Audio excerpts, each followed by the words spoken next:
یہ تو آپ کا اور میرا طریقہ ہے. تو جب آپ نے پہلے دن سے امیجز بننے پر پابندی لگائی، ٹھیک ہے، ہاں آپ یہ کریں کلاس میں، اور 12 سال کے بعد اس بچے کا امیج نہیں بن رہا ہو، تو اب آپ بولیں یہ اس کی فطری مسئلہ ہے. میں یہ کہوں گا کہ آپ نے غلطی کی، ایجوکیشن سسٹم نے ڈیولپ نہیں کیا. اور میں آخری میں الزام کس پہ رکھ دوں؟ قدرت پر. میں اس کو تھوڑا سا ریکنسیڈر کروں گا. یعنی ہم یہ کہہ رہے ہیں کہ اس بچے میں امیج بنانے کی صلاحیت نہیں ہے جو انٹر میں. تو پہلا جو خامی میں کہوں گا وہ کس کی ہے؟ اسکولنگ. ٹھیک ہے نا، وہ اسکولنگ کی ہے. اب ہمارے اسکول میں تو الحمدللہ ہم بچوں کو یہ 2 باتیں ہر بچے کو پتہ ہے کہ اسے بات کو سننا ہے، امیجز بنانے ہیں. جس کا امیج نہیں ہوگا وہ ہاتھ کھڑا کر دے گا، وہ بولے گا مس یہ بات آپ جو کہہ رہی ہیں نا اس کی تصویر نہیں بنی. صاف بولے گا ایسے، تصویر نہیں بنی. اب مس کیا کریں گی؟ تصویر بنائیں. اچھا مس کی اپنی نہیں بنی ہوئی ہو، مسئلہ ہے نا یہ تو بڑا. مس کی اپنی تصویر نہ بنی ہوئی ہو. اب ہمارے یہاں ہم نے یہ کہا ہوا ہے کہ تمام ٹیچرز ایڈمٹ کر لیں. وہ بولیں بیٹا یہ بات آپ نے بڑی اچھی پوچھی، میں اس کو کل بتاؤں گی آپ کو. بھائی یہ ہے، میں دیکھیں تصویر کے بغیر آپ اور ہم پڑھ بھی رہے ہیں اور پڑھا بھی رہے ہیں. میں ایک جملہ بولتا ہوں یہاں اکثر، کئی دفعہ میں نے جو ہے وہ کلاس میں کہا ہے، پاکستانی ثقافت پر اسلامی تہذیب و تمدن کا گہرا اثر ہے. جملہ بولا ہے، پاکستانی ثقافت پر اسلامی تہذیب و تمدن کا گہرا اثر ہے. اس جملے کے ایک ایک لفظ پر غور کریں. پاکستانی ثقافت، پاکستان کی تصویر آ گئی، ثقافت کی آ گئی، کسی کی آئی کسی کی نہیں آئی. پر اسلامی تہذیب و تمدن، تہذیب کی تصویر آ گئی نہیں آئی، تمدن کی تصویر آ گئی نہیں آئی. اسلامی تہذیب و تمدن کا گہرا اثر ہے. جملہ لکھ کے یاد کرائیں گے ہم، دبا کے سوال بنا دیں گے، پاکستان کی تہذیب و تمدن پر کیا اثر ہے. جواب کیا چاہتے ہیں؟ تہذیب کا تصور ہے. یہ تو بنیادی مسئلہ ہے بھائی صاحب. اور یہ بنیادی مسئلہ جب تک آپ اور میں تو دیکھا نا، میں اپنے آپ کو یہاں سمجھ لو بالکل کھڑا کر دیا آپ کے سوالات کے اوپر. میں کہہ رہا ہوں آپ جب سمجھیں، کیسے پتہ چلے گا مجھے سمجھ میں آیا نہیں آیا؟ یہ آپ اپنی کلاس میں بول سکتے ہیں. یہ جو بات میں نے آپ کے سامنے کہی ہے کہ دیکھیں سمجھنے کے 2 میتھڈ ہوتے ہیں. ایک یہ کہ پکچر بنے، اور دوسرا کہ وہ پکچر مربوط ہو. آپ یہ کلاس میں بولیں گے، ہمیں اپنے آپ کو تیار کرنا ہے کہ ہم یہ بات کلاس میں بول پائیں کہ بیٹے جو بات سمجھ میں نہیں آئے وہ ہم پوچھیں گے. اور آپ کو پتہ کیسے چلے گا؟ تصویر نہیں بن رہی ہوگی اور مربوط نہیں ہوگا، ریلیشن نہیں ہوگا. ٹھیک ہے. پاکستانی ثقافت کیا ہوتی ہے؟ رہن سہن کا طریقہ، لباس، زبان. پنجابی لوگ ڈیفرنٹ لباس پہنتے ہیں، سندھی لوگ ڈیفرنٹ پہنتے ہیں. صحیح ہے نا؟ بلوچی دیکھا آپ نے کیسے پہنتے ہیں، شیشے والے. رسم و رواج الگ الگ ہوتے ہیں، شادی بیاہ کا طریقہ الگ ہوتا ہے. ان سب کی جو مجموعی بات ہے اس کو اردو میں کیا بولتے ہیں؟ ثقافت. اب میں کہہ رہا ہوں پاکستانی ثقافت کا مطلب زبان، رہن سہن، رسم و رواج، طور طریقے. پاکستانی ثقافت پر اسلامی تہذیب و تمدن. تہذیب کا مطلب کیا ہوتا ہے؟ فلسفی، اصول. شراب پینا حرام ہے، تہذیب ہے ہماری. عورتیں پردہ کرتی ہیں، تہذیب ہے ہماری. ہم والدین کو دھتکارتے نہیں ہیں، تہذیب ہے ہماری، اصول ہے. جو والدین کا نافرمان ہے دوزخ میں جائے گا، اصول ہے. جتنے اصول ہوتے ہیں اسے آپ کیا کہتے ہیں؟ تہذیب.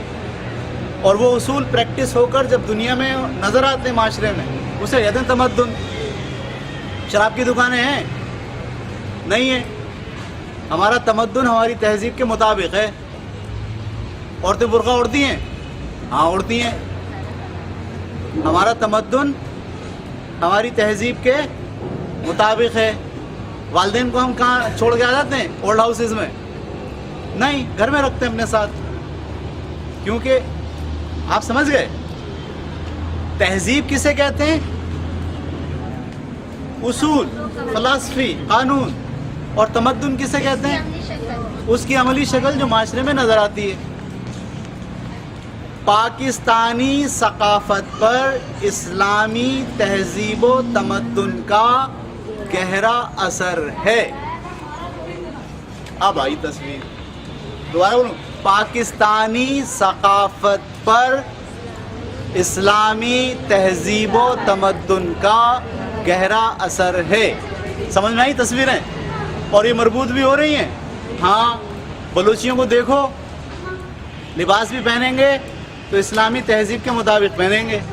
وہ سندھی ٹوپی دیکھی آپ نے, اس پہ محراب ہوتا ہے, یہاں پہ جو مسجد کا محراب ہوتا ہے.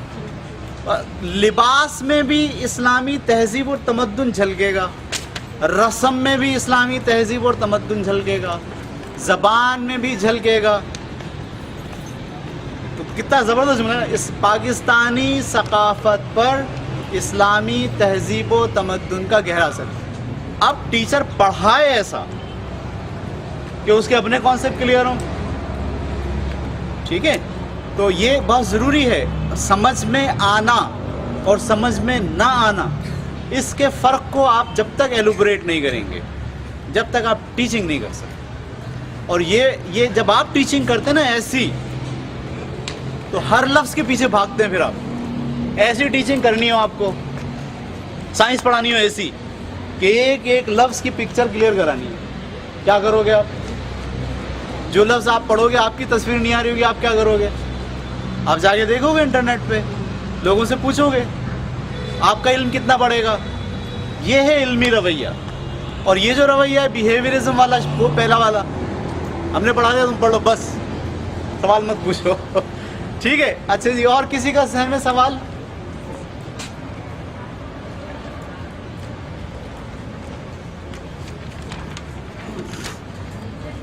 جی.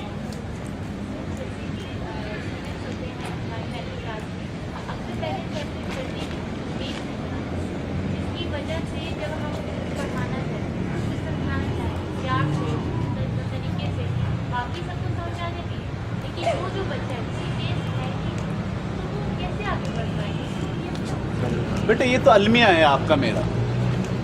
اب ہم ٹیچنگ کے دور میں المیہ والے دور میں ہیں, میں اور آپ, ایسے سمجھیں آپ. صحیح ہے. اب یا تو ہم ہار مان جائیں, یا ہم بولیں لیٹس ڈو سم تھنگ. صحیح ہے, لیٹس ڈو سم تھنگ, تو میرا خیال ہے یہی پازیٹیو رویہ ہے. اب آپ کیسے کریں گے؟ تو دیکھیے, اس کی بیس بنائیے, ایکسٹرا کلاس لیجئے. آپ بولیں میں تو نہیں لے سکتی, آپ انٹرنیٹ پہ سرچ کیجئے ایسی بیس کی کلاسز, اس کو مجبور کیجئے دیکھنے کے لیے, اس کے پیرنٹس سے میٹنگ کیجئے. میتھ اس کو پڑھنا ہے, میری ویڈیوز ہیں بہت ساری میتھ کی جس میں بیس پڑھائی ہے میں نے. اب وہ 21 سینچری اسکل کے بعد آپ بہت زیادہ اس کو جو ہے وہ کر پائیں گے. پیرنٹس کو بلائیں, بولے اس کی بیس نہیں. اچھا, ایک تو یہ مسئلہ ہے. دوسرا مسئلہ میں آپ کو بتاؤں اور کیا ہے. دوسرا مسئلہ 9-10 کو فوکس کر رہا ہوں. 9-10 کو آپ لوگ دراصل ان پہ بھروسہ ہی نہیں کرتے. صحیح ہے, ان کو آپ ایکسٹرنلی دبانے کی کوشش کرتے ہیں. ایکسٹرنلی کبھی بچے نہیں دبتے. آپ نظم و ضبط کے نام پر, اصولوں کے نام پر, صحیح ہے, آپ کیا کرتے ہیں, ان کا فریڈم ان سے چھینتے ہیں, جس کا رد عمل وہ پیش کرتے ہیں آپ کے سامنے. آپ 9ویں 10ویں کا بچہ آپ کے اسکول میں پڑھ تھوڑی رہا ہوتا, آپ سے بدلہ لے رہا ہوتا. ریئلی جو آپ نے اس کے ساتھ 3ری 4تھی میں کیا تھا, جب اس میں قوت نہیں تھی, جان نہیں تھی, وہ بول نہیں سکتا تھا, اظہار نہیں کر سکتا تھا, اس وقت تو وہ سہ گیا. اب تو وہ آ گیا, بڑا ہو گیا, اب تو وہ لے گا بدلہ. یہ مسئلہ ہے بہت بڑا. میں آپ کو مثال دیتا ہوں. میں ایک اسکول گیا, ایک کلاس کا بچہ باہر کھڑا ہوا, 3ری کلاس کا, کتاب ایسے لیا ہوا, کچھ یاد کر رہا. میں نے بولا کیا ہوا؟ بولا یاد کر کے نہیں آیا, مس نے باہر نکال دیا. پھر میں چلا گیا, پڑھا کے واپس آیا, وہ پورا پیریڈ وہ باہر. دوسرے دن میں اسکول گیا پڑھانے, پھر وہ بچہ باہر. میں نے بولا کیا ہوا بیٹے؟ بولا آج بھی یاد کر کے نہیں آیا. 3 دن تو میں نے اس کو نوٹ کیا, چوتھے دن میں رکا اس کے پاس. رک کر میں نے کہا اچھا میں تمہیں سکھاتا ہوں, آؤ بیٹھو میرے ساتھ, دیکھو یہ کیا لکھا ہے. تو مجھے احساس ہوا اس کو تو حروف جوڑنے ہی نہیں آتے.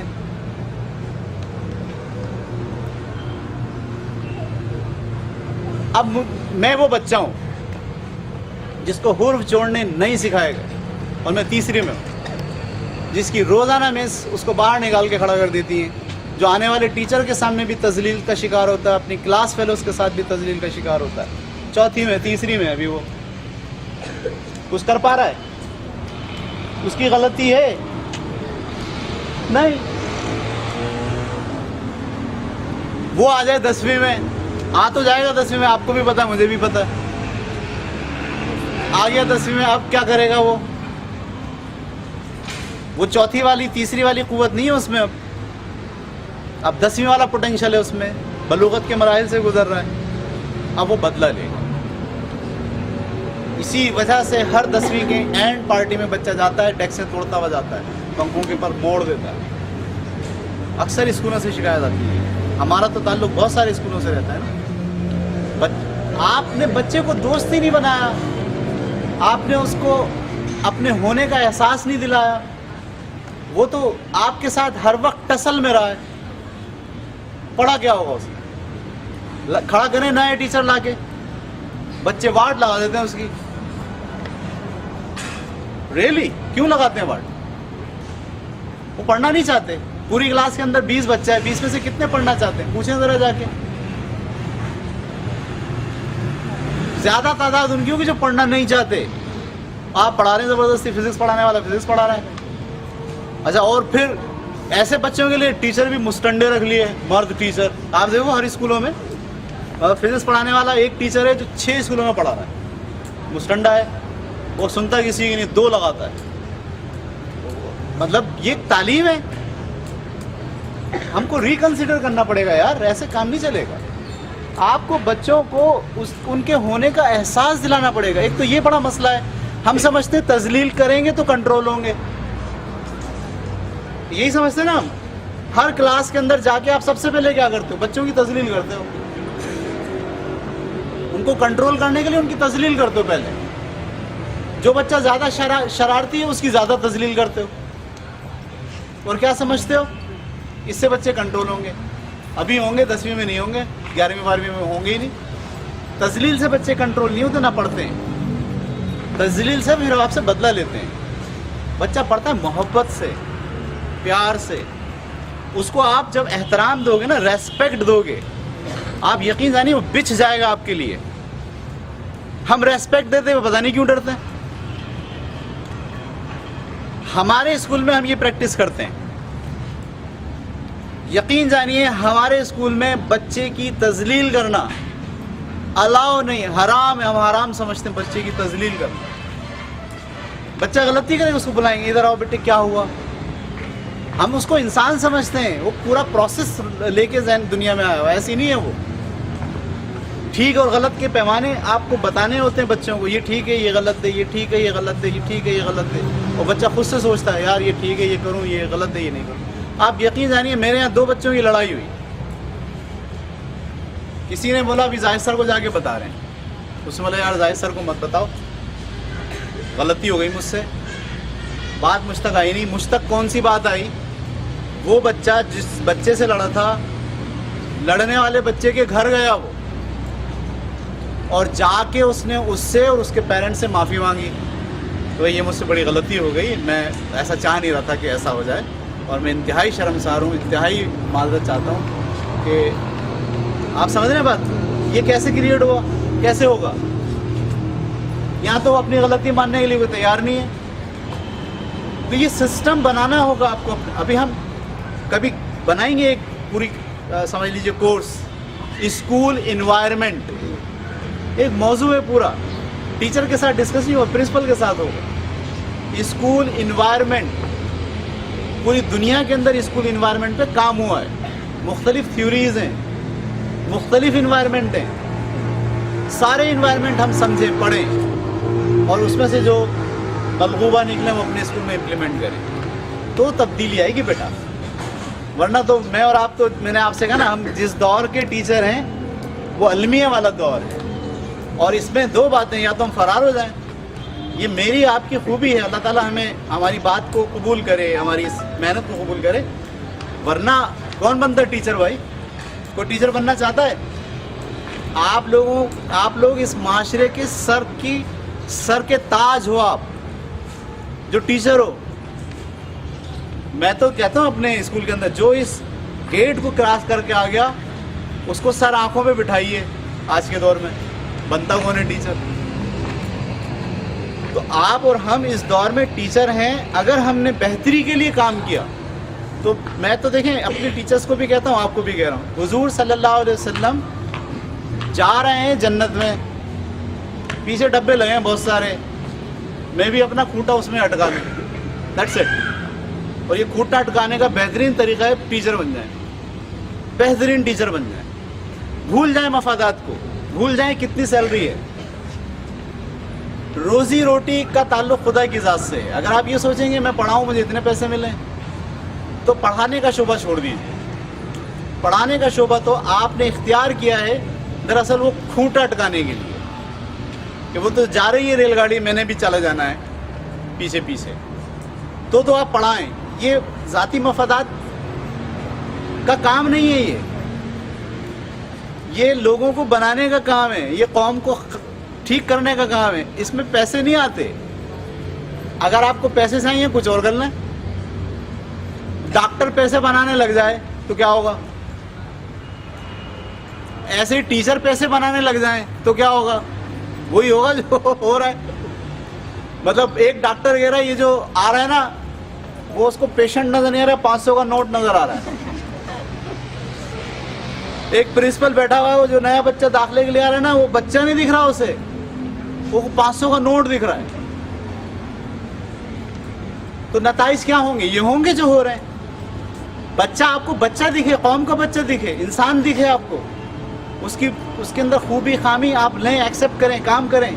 آپ کا ہاتھ معمار کا ہاتھ ہونا چاہیے, کمہار کا ہاتھ ہونا چاہیے, جو مٹی کو تبدیل کر دیتا ہے کسی کام کی چیز کے اندر. یہ آپ کرو گے, اس کے لیے آپ ذہن بناؤ گے, تعلیم حاصل کرو گے, تو پھر آپ کا کھوٹا جو ہے وہ اس ریل گاڑی کے ساتھ جڑا ہوا ہے. اور آپ یقین جان لیجیے کہ آپ جنت میں جائیں گے. اور وہ جنت آپ کو ملے گی جو عام لوگوں کو نہیں ملے گی. ذہن میں ڈال لیں آپ. یہ معاملہ جنت دوزخ کا معاملہ ہے. ٹیچنگ جو ہے یہ یا تو جنت ہے